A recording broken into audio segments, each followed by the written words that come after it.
આપણે રીંગણનું શાક તો ઘણીવાર બનાવતા હોઈએ છીએ, પણ આજે એક અલગ જ રીતે ભરેલા રીંગણનું શાક બનાવીશું. તો પહેલાં આપણે નાના નાના રીંગણને લઈ લેવાના છે અને પછી એને સારી રીતે વોશ કરવાના, કારણ કે રીંગણની અંદર ખૂબ જ પ્રમાણમાં કેમિકલ હોય છે. તો આ રીતના બધા મસળીને રીંગણને આપણે ધોઈ લેવાના છે, થોડું મીઠું નાખીને, એટલે આપણું બધું જે કેમિકલ હોય અને દવા હોય નીકળી જાય.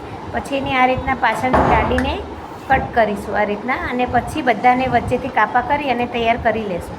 તૈયાર છે આપણા રીંગણના કાપા પડાઈ ગયા. હવે આપણે એનો મસાલો બનાવીશું. ગાંઠિયા લેશું, લસણ લેશું, તમારી જોડે જે બી ફરસાણ હોય, સેવ હોય, પાપડી હોય, ગમે તે ફરસાણ લઈ લેવાનું.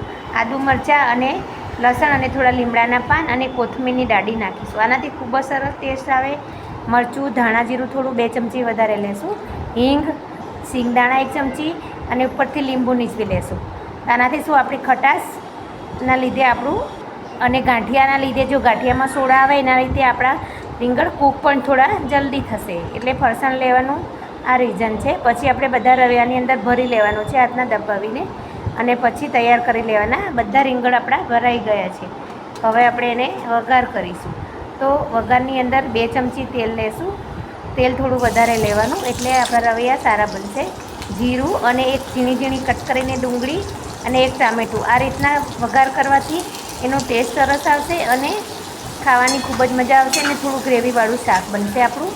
પછી બધા રવૈયા એડ કરી અને ઉપરથી થાળી ઢાંકીને થોડી વાર પાણી મૂકી દઈશું, એટલે પાણી બી આપણું ગરમ થશે અને રવૈયા થોડા કૂક થશે. પછી મસાલો એડ કરી આપણે અને થોડી વાર કૂક કરી અને જે પાણી ગરમ હતું એ અંદર એડ કરી દેવાનું. તો થોડી વાર 10 મિનિટ પછી આપણા રવૈયા તૈયાર છે. તો ટ્રાય કરજો ફ્રેન્ડ.